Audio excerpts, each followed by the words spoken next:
Hi, my name is Simon Hedley, known to my clients and partners as a Strategic Alchemist and an ultimate connector. I'm a chartered accountant who brings together and bridges the worlds of business philosophy, finance, marketing, optimization, ontology, and so much more. Always focused on one thing, the simple idea that can make the difference to people and projects so we can tip the scales in their favor and get them complete. Pause, Stop, Reset is all about the three little words that can make the difference. They have for me and my clients, and I hope they will for you too. During the show, you'll get to learn about my guests' real-life experiences and the insights and lessons they've learned as they've navigated the resets in their personal and business lives, which you'll be able to leverage yourself. So let's start the show.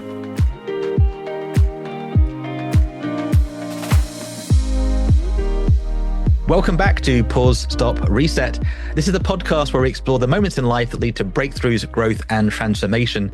And today we're joined by a friend of mine called Cien Solon. She's absolutely fabulous. She's the founder of LaunchLemonade and on a mission to have nobody left behind during this crazy AI revolution. But her story is much more interesting. We got to meet over a year ago at Ideas Fest, and since then I've watched her take off more and more. And without further ado, Cien, welcome to Pause, Stop, Reset. Hi, Simon. It's so nice to be here. Thanks for having me. And yeah, I love seeing what you've been up to as well. So it's great to be here. It's been quite a year, right? And it's sort of a lot happening. But let's start at that lovely first question, right? So people listening in, watching you live now, they may not really know you and what you've been up to. So who are you and what are you focused on? So yeah, my background is in product development. Predominantly, I've worked with financial institutions and fintech. And my role has been using data to provide customers with experiences that are personalized for them. The projects that I've been working on, so the first AI project that I had, a big one was in 2018, where I first integrated a chatbot into our applications. And that took a long time and a big team to do that. And then after that, I had other AI machine learning projects around, like building fraud models, credit models, identity models, complex, sophisticated integrations and projects. But when ChatGPT came out and the language models became really cheap to build on top of, I was like, everyone should have access to this to allow them to scale their businesses as well. Like I was working for companies that had big budgets that were well funded, but now I realized in 23, I was like, everyone can experience the same thing. And that's why we built Launch Lemonade. We thought that small to medium-sized businesses can take advantage of the technology as well. Beautiful. So Launch Lemonade's the platform, and we might get into why you call that later on. Let's do it now. Why do you call it Launch Lemonade? So really interesting. Like I don't understand. Why Launch Lemonade? We were called GPT Host. That was the original name. We thought we were being clever, SEO-wise, and it was still available. We were like, we were quite nascent. The idea of GPT and custom GPTs was quite early on. And knew when we started thinking about the name and we thought, oh, this would be great for SEO once the market understands when it wakes up, we'll catch the curve. Yeah. And by the way, ChatGPT is an awful name. Like I did branding stuff, we design brands.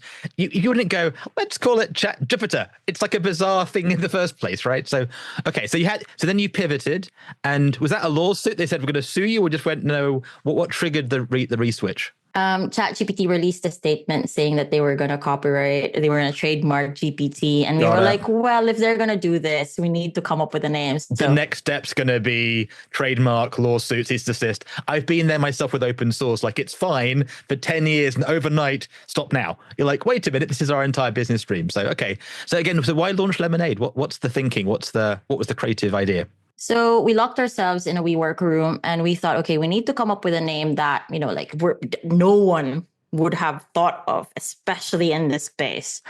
And we started looking at Apple, Spotify, Netflix. We started looking at these brands that are just, names. Their names didn't mean anything. It doesn't match to what they were offering, but it was a brand. And I was like, well, I like lemons. And then we were like, oh, what about Launch Lemonade? Like launching your first AI lemonade stand.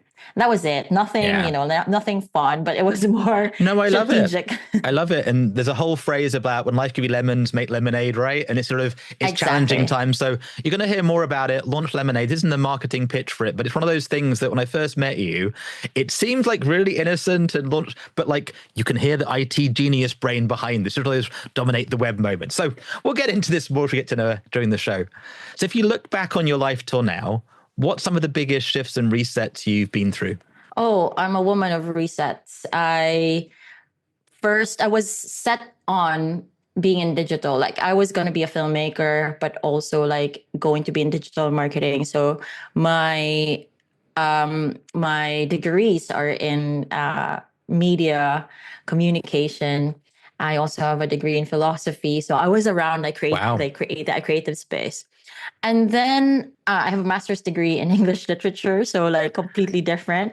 So this is why I love the show, right? I've known you for over a year, and suddenly I've got a degree in philosophy, this other degree. So you got 2 degrees and a master's? Four? Yeah, I have. Yeah, yeah. Wow.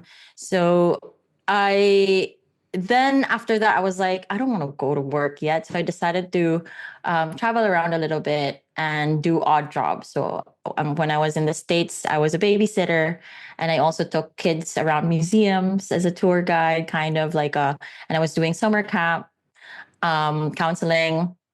And then I moved to China and lived there for a few years. I was an English teacher teaching business English. Okay, so what we're hearing, if you're listening, is she's a spy. That's what's going on here. Like, if you were James Bond, I live in China, in America, I translate like, who are you? You're Batman. I know you, right? It's good. So you've lived, where did you grow up? Let's start backwards then. Where were you born? Where did you grow up originally? Where was really your formative home? Was that in the UK or where were you? The Philippines. So I'm Filipino. I was born and raised in the Philippines. I grew up there.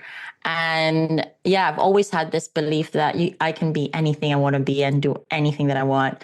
Love it. I was quite, like I was one of those emo kids who thought about death a lot. And I was like, if I'm going to die Wow. soon, I'm going to live my day every day to the fullest. And so I've had this like notion of, while I'm young, I'm going to use my energy to do fun things. I was never that kid who thought, oh my God, I need to work. I need to make money. That came in later in life. I was more of, I'm going to see the world. I'm going to experience as much as I can up until the time that I actually have to make money. And so, yeah, I had like a frivolous, formative early. No, but that's amazing to have had that belief, especially like that I can be anything and do anything. Does that come from your mum, your dad, from your reading, your writing? Where does that come from? Because that's really rare, right? It's really rare to have that, I think. Amazing. Well, both, especially my dad. So my dad ran away when he was 11, and he had to make, he had to carve out his path, his own path. And so he was from a really poor family. And I just don't know how he did it, but he managed to now have his own business, his own career. And he has 5 children that went to the best schools in the Philippines. He's quite successful. And my mom was the same. My mom has an accounting degree, so she's quite smart, but she's always We love accountants. Hello, accountants. We love you. Yes. So she's an accountant, but but for a while there was a time when my dad's business was a little bit down, and it was my mom who carried the family through.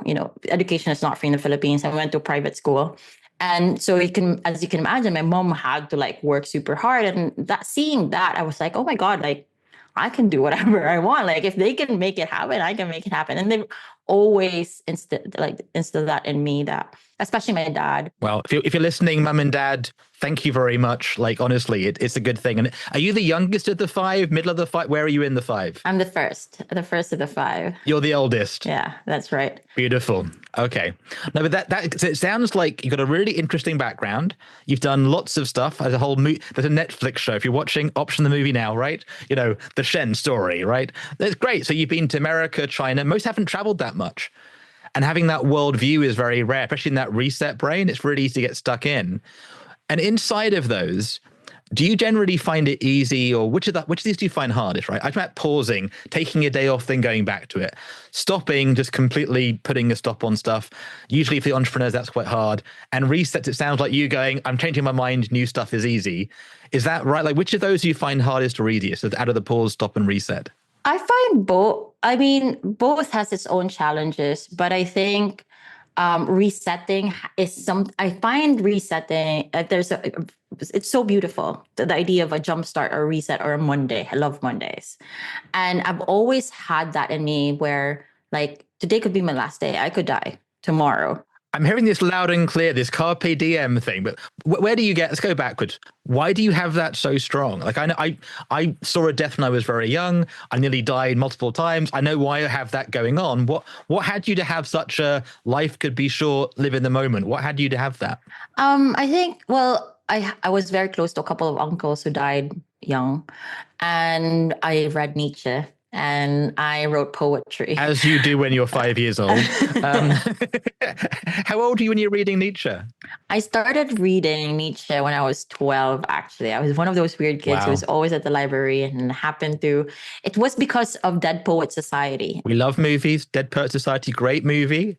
These are the ripples, by the way. These are, and Robin Williams, right? One of amazing actor and philosopher and talent. And I'm now, by the way, I'm understanding you more now than in every meeting we've had up till now. It was always like, there's something about her, but no, you've got this like metaphysical savant thing. So you get the philosophy, you get the business, and you get technology as well, as that's what I'm hearing today, and the artistry. That is so rare. Thank you. I'm excited. So carry on. So you're reading Nietzsche when you're 12, like you do. Yeah. And I blame Robin Williams for that, and all of that kind of like that era. The movies in that era were so romantic, but also very dark. And I was a child of that decade where like I believed in the day and carpe diem and all of that. Like that was my slogan, like carpe diem. And so yeah, I've always had that in me where I just like I could start over on a Monday and achieve something if I put my head into it. And yeah, that was just how I grew up. No, it's amazing. And the jump from corporate to doing your own thing, right? Obviously, lockdown happened. Was this sort of you'd planned your parachute, 2 years of cash flow ahead? How did you take the leap from day job in the corporate world? Or were you consulting in it, or were you a day job in the corporate space? 9 to 5. In the fintech space? Yeah. So that jump from there to running your own thing, was that like an easy band? Like, how did that go? So yeah, so I spent most of my early 20s basically traveling, and then the time came and I was like, you know what? I'm going to find a job. And so I took a couple of courses, got the experience I needed to. And then I ended up in corporate. So it was corporate first before startup. So I was in the world of corporate, worked for B2B companies, financial services, like a proper company that had 7 million customers. And then that's when I started when I got the skills, the product skills, development skills, working with data, I then found an opportunity to work for a startup that just got funding. And this was a proper startup. I think they just raised their seed round. And I joined the team. I was one of the earliest employees ever. And that's when I got a taste of like the startup world. And I was like, oh my God. And I absolutely loved it. Absolutely loved it. And then after that, I worked for a couple other startups. And then the opportunity just came to be a co-founder of another startup. It wasn't LaunchLemonade. There was a startup that offered a co-founder role to myself. It was in fintech. And I was like, oh my God, this is right up my alley. Really cool idea. But the AI, there was loads of AI stuff happening then. And I was like, I'm so tempted to just kind of like go big on LaunchLemonade. And it didn't work out. For me anyway, it just wasn't there wasn't a founder fit in that other startup.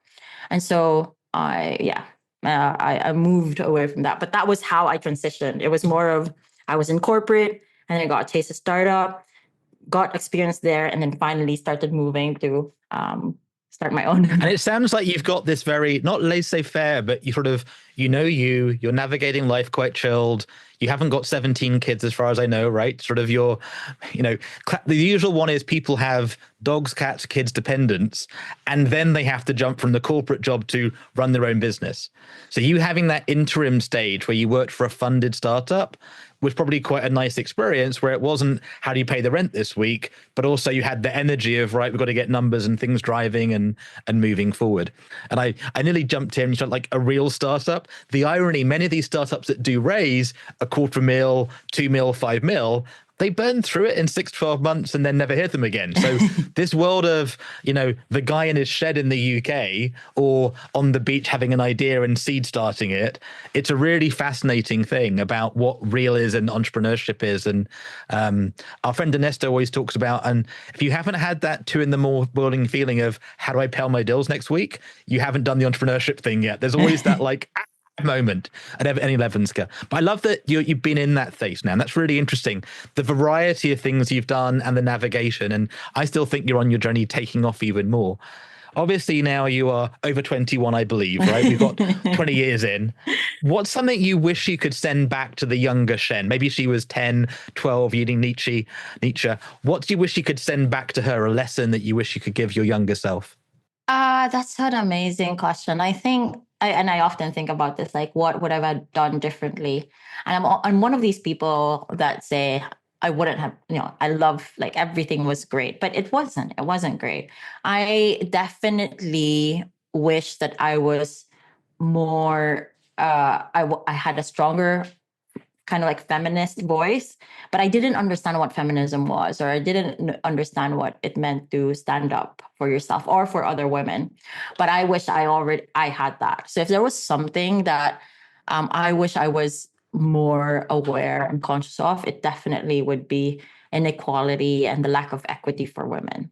I think I would have been a stronger entrepreneur now, representing myself and women, if I kind of like opened up myself to that earlier. Really interesting. And you've come through, I'd say, a really interesting, challenging few decades of it. I've known people there that were the very early start of the movements. And obviously even the movement itself is what it is. And then, like you say, like my mum held the family together. Yeah. Right. We've had strong women for hundreds of years. Yeah. In the UK, especially, there was a classic thing like women are held down. You go, we had a queen and we had the prime minister and it was women, like, you guys are in charge. No, we don't. But it's also, there's a thing between the exceptions and the norm and the glass ceilings. And by the way, it's not just the gender, it's the whole thing of height and age and voice and how you speak. It's a really complicated, dynamically changing industry. And so much of what I like putting this stuff for is breaking those assumption expectation boundaries, right? Like, I never thought to say, how many PhDs do you have or how many masters? It's not a question, not that it matters, but it's the getting to know us all as humans behind the scenes. So really interesting and really valuable. And I guess, did you have many sort of female mentors on that journey? I know you've been around that space a bit lately. Did you had many sort of women that you looked up to, supported, or were the women kind of like back in your box shed, like that's not your job? No, I was quite privileged in my exposure to women. My heroes back in the Philippines. One of them is a very strong woman who is a lawyer, a teacher, and something else. Like, she's got like loads of degrees. So she was my mentor in the Philippines. And I still, like, actually most of my mentors are male, but I think in the Philippines, we have more of kind of like that, like women in power. We had a female president as well, a couple of them actually. And so, yeah, I think growing up, I was quite, like, no, we're like, there was no such thing. There wasn't such a thing as in kind of a gender pay gap, for example. I wasn't aware of that up until I moved to China, when I found out that someone who was less senior than me, I had the teaching degree, certificates as well, was getting paid more than I did. And he was white and a man. And that was my first taste of like, what is this? But yeah, in the Philippines, I really didn't get that. Like, I was a basketball player as well. So, like I was like, I could do whatever I want. That was my thinking. Yeah, it's a really interesting, I think interesting today, the nuance of race and gender and even like pedigree and what schools you've gone to in those environments. And it isn't always as black as white as like color of skin. When you go to Africa, even in the UK, different towns hate each other, or different rivalries or perceptions of language patterns. So no, really interesting insight. And hopefully AI will try to transition this one. You and I have seen recently, I'm sure, the AI is talking in their own languages. There'll be more of that going on. And part of the hope I've had for this for 20 years now is personalization and prioritization to the individual. So it can talk to you in the way you like, your preferences, your priorities. We haven't really seen that yet. Like Siri is Siri's voice, right? You can vary it, but it's not the ideal one optimized for you yet. But we'll see how that goes. You touched on a movie earlier, our friend Robin Williams, love Robin. I was a big Mork and Mindy fan, right? Nanu Nanu, and other amazing things, and Patch Adams and other stuff. What's other books and movies that have been there and helped you on your pause stop reset journey? What's sort of a book or movie that you've turned to or would recommend our listeners go and check out? Oh my goodness, this is such a hard question because there's just so many books that have changed my life. The Don Quixote, which is one of my favorite books of all time, this deluded Spaniard who thinks that he could defeat giants and win the most beautiful women. I think that book is still just so amazing for people who are trying to understand, right now we talk about manifestation and like thinking and believing. Like that was the first book and it was a satire, but of a representation of someone who is so deluded, but so committed to that delusion that I just find that so fascinating. I also really like The Myth of Sisyphus by Albert Camus, which also changed my life. This idea of a man pushing up a boulder, up a hill, a mountain. And then as soon as he gets to the peak, the boulder rolls back down and he has to repeat that cycle. And, life can feel like that all the time. Well, that was the ancient hell, right? That was the never-ending task. Those tortures, seeing the greats but can't reach them. Those little challenging. The ancient classics, ancient Greeks were very good at like crazy brain games. I love that you love that stuff. What did you get from that? What did that give you as sort of an insight or a value from reading it? What did you get from the book? Two things. So Sisyphus did it again. He would do it anyway. He never gave up.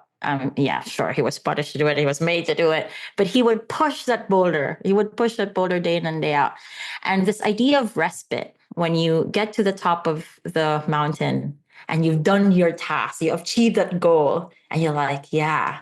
And then now it's time to do it all over again. I love that concept. I love the idea, that absurdity of life being hellish, but you're gonna live it anyway. There's definitely a Netflix show now, right? There's you with a sort of like emo carpe diem. We'll find a way anyway. I'm going to enjoy it, and it's such a. I love that you're bringing that up because it's such a challenge, especially now for many entrepreneurs and employees, where they're doing the graph day after day, and the success win isn't really a success win anymore. Right? Like, especially the property market as it is, economics as they are, the idea of go work 9 to 5, 20 years, and then you can have an amazing life, that's kind of gone away. It's a really strange time we're living in, right? And then equally, there'll be some 9-year-old child with a meme coin makes $1 billion in 3 seconds, and you're like, what happened? Like, it's weird, right? Yeah. So it's fascinating that you go there. Was there any other books or movies you want to flag before you move on? And I know there's more that we can draw out. I think the most recent ones, there's Thinking Fast and Slow, definitely, if you're looking at economics and like getting people to buy into your products. I think those series of books on behavioral sciences and economics is great. But most recently, I've been reading a lot of AI books for the past 5 years now. The coming wave has really opened up my eyes as to what's possible out there. Geopolitics, AI geopolitics. And if you're interested in AI and you're just starting to like deep dive into it, The Coming Wave is a great book to read. I was just checking who wrote that one. Mustafa Suleyman, who is the founder of DeepMind. DeepMind. Yep. Yeah. No, it's interesting. I love that you found time to read. Was a big reader. Now I'm a big sort of watcher, listener. And it's interesting how these different threads come together, right? From ancient philosophy, technology, AI, ethics, and often the people like you that are changing the world have had these different perspectives and time to reflect on them and apply them. So I love that. It's really cool. You've touched on quite a lot of your resets. If you think back to one of the most challenging moments where you had to go through one of these, What helped you sort of through the dark night of the soul, as we call it, right? What helped you sort of navigate the challenge? Oh my goodness. What always helps me, I am very privileged. I am very lucky. The people around me has been super helpful. Every time I go through something difficult, there are people who basically carry me up until I'm ready to like go for a push again. And they accept me for who I am. You know, like I went through a divorce and job change, my life changed. There was one single month in January 23, I want to say, that it was just so chaotic. One of the most chaotic times in kind of like my recent life in this decade, probably. And I got into poetry and I was like, I'm going to go to these like spoken word events here in London. And really got into it and I forgot everything else. And you know what? My mom and my dad were like, you know what? Do you like just if that is what like if that's what's going to keep you going. So I've got amazing people backing me up. And I think it's a super privilege, super lucky. I absolutely love that. Love, love, love. And again, I love that you go, well, there was this like divorce and job change thing and this, but like, I get you're in a good place, right? How have you managed to find and build those real I talk about the 5 connections, right? Strategic alliances, joint ventures, Martin Alliance, and what I think you're touching on, what I call inner circle connections, when you can be yourself, drop the mask and actually be you, right? Not sort of the social media version, although you're very similar both ways, right? Although I'm hearing more of the sort of deep philosopher behind the scenes. What helped you build those relationships? Because somebody listening may have lost those relationships or never had them, or they're sort of resetting. How do they go and find that? What's worked for you to find those good people? I think that you don't like, it's so easy to get trapped. I feel like that's the wrong word either, but there are people in our lives that come and they feel good to be around with, but they're not necessarily the right people to grow with.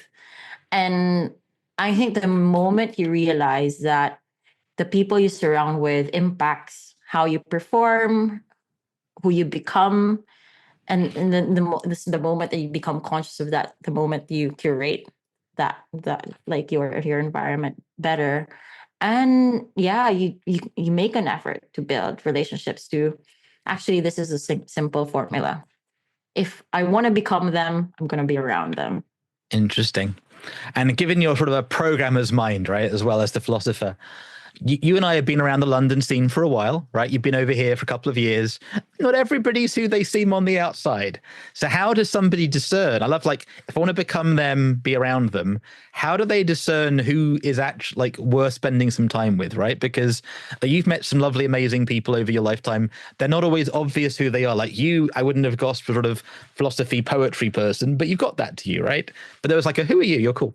So how in your world can somebody, like, they go to a networking event, what are the filters they should be applying? What are the things they should be looking for to kind of go, it's worth going down that route? That's also an interesting question because what I do is I'm just nice to everyone. Like I like everyone. I mean, there are people. Well, that's a cunning plan, isn't it? Just be nice to everybody. Honestly, it feels. I'm teasing slightly, but just be nice. I think it feels better doing. I mean, there will be people who won't like you, and there will be people who won't be nice to you back. Fine. You know, I'm not going to waste my energy feeling sulky about you not being nice to me. I don't have the time of the day to entertain you. So that's always been how I operate. Nice to everyone, love everyone, surround myself with amazing people. If people don't like me, goodbye. I'm cutthroat that way. Like, you're out of my life. I don't have the time to think about why you don't like me, or I don't have. This is very, I'd say, like Black Eagle, a scream of Filipino martial arts, right? We're friendly and I'll murder you in 2 seconds. My friend Paul, by the way, the same. He's very nice, but when he's done instantly. There's no regrets. He's off. Yeah. Right? It's cool. Waste and of have time. you had in business anybody break agreements with? If you had that in the business world or not yet? Any like partners that have gone south or agreements not being fulfilled? Oh, many. And they, again, do you similar thing of be nice and then lawsuit, or or just move on and don't get attached? Yeah, the latter. I I'm very trustworthy, and I like to think that I'm trustworthy. I believe in being a nice person. Like, that's my philosophy. If you want to live a nice, happy life and be able to still operate in a world where it can be messy, being nice solves a lot of things. Just being nice solves a lot of things. People might take you for granted, but I'm not the type of person who you can step on anyway. So it's fine. Like, be nice, make sure no one steps on you. It's You hear fine. the old nuclear warhead threat there. It's like, don't step on me. I'll destroy you. No, I love that. And it sounds really funny, right? And I've over the years, we've probably had people go, what's being nice? It's like, if you have to ask, you need to go self-reflect. But also, it's interesting, the cross-cultural thing, right? About what's nice in one culture, not another. The classic one about who's paying for coffee and lunch in meetings. One is we go Dutch. One is it's on me. One it's on you. How do you handle what's nice? What's sort of the simple formula for being nice for our listeners? It sounds obvious, but like, what's being nice? Just be honest and be authentic, like, be caring. Like, don't say, don't be mean to other people. And um also, yeah, it doesn't mean that you're gonna pay for everything. That's nice. It's about being an honest person, being like, being respectful, I think, is the biggest thing about being nice. But also, like, to yourself as well. You need to be nice to yourself as well. If someone feels, if it feels like they don't respect you, then say goodbye. I'm loving the self-esteem, self-confidence. And now, if you're wondering, where's your permission slip? Shen's giving it to you today. Like, Shen says, don't blame me. Shen says, no, but it's so easy when it's not you, right? We've all had girlfriends, boyfriends, friends, work colleagues go through it. And it's this morass that you get into. So I love that you've got that flexibility to reset, and you've got that family and friends support and other people that can go, let's go build. And I think many people going through challenges, or as they start to speed up and accelerate, it gets confusing to know who's around, because often the people being nice want something. Nothing wrong with that, but it's like, let's be real. What's going on here? Where's this going? Is it dating dynamics? Is it money relationships? Where does that handle? And it gets quite complicated. Part of what I hope your work will help other people do is navigate the challenge of, let's say, banking integrity, business integrity with the web. Recently, you and I have heard in the crypto and AI world, multi-billion sort of frauds have gone on, country-backed level frauds and hacking. This is a very hard thing to navigate with, right? So it sounds very different end of the scale, but I do believe what you're touching on, which is real people, be nice, be authentic, and have that self-worth, self-esteem to go, you know what, it's time for a reset, move on. And I love that. That's awesome stuff. And by the way, I don't really mean that, by the way.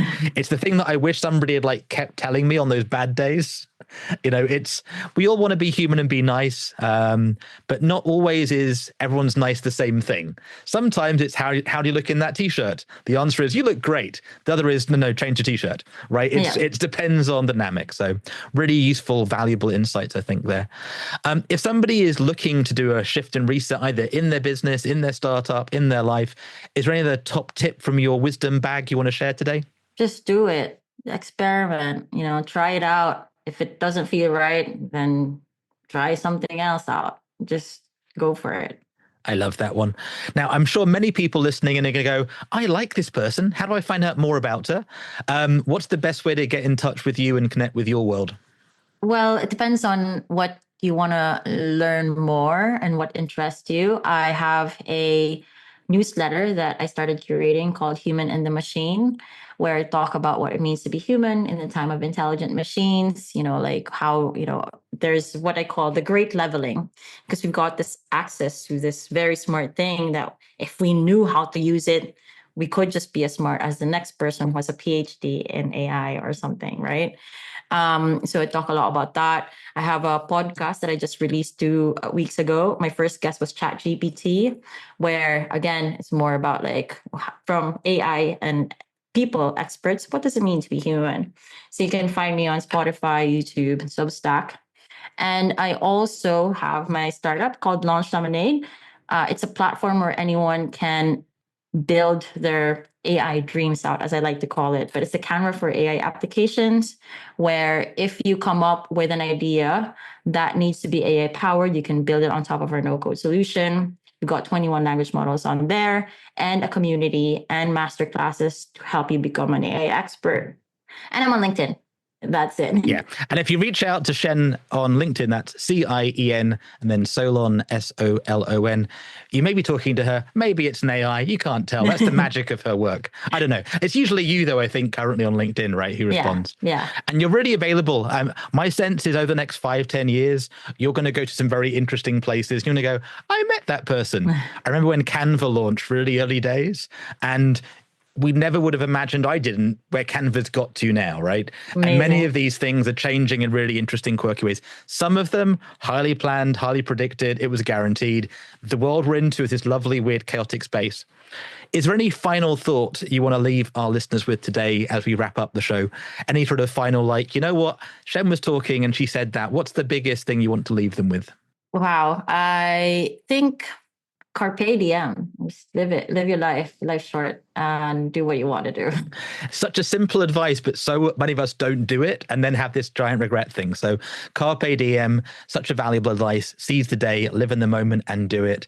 And I think it's a great example of somebody that's had, as I expected, an interesting story. And I repeat this, Netflix show options, there'll be fascinating bits to these stories you never would have imagined. And I know you're just starting that next journey for next decade and beyond. So do keep in touch with what you're up to, and hopefully we can help share that some more. But do check it out. Launch Lemonade is helping lots of people, and I know that's your real goal, out sharing and talking, and especially supporting those, I'll say underprivileged people, but those people that need a sort of supporter. I know you're always there helping other startups. So thank you for doing that. Thank you for listening to today's episode of Pause, Stop, Reset. I'm Simon Hedley. That was Cien Solon, and we'll see you next time. Bye for now. Once again, I'm Simon Hedley. Thank you for listening to this episode of Pause, Stop, Reset, which is brought to you by the team at simonx.com and published by thesimpleidea.com. So you get maximum value, and to access all the bonuses and gifts, make sure to head to pausestopreset.com, register and explore the portal. And if you're looking for great people, check out onesmartnetwork.com. If you've enjoyed the show, do give us a positive review, subscribe, and share this episode with friends. I can't wait to share our next episode with you. Till then, remember you can always choose to pause, stop, reset.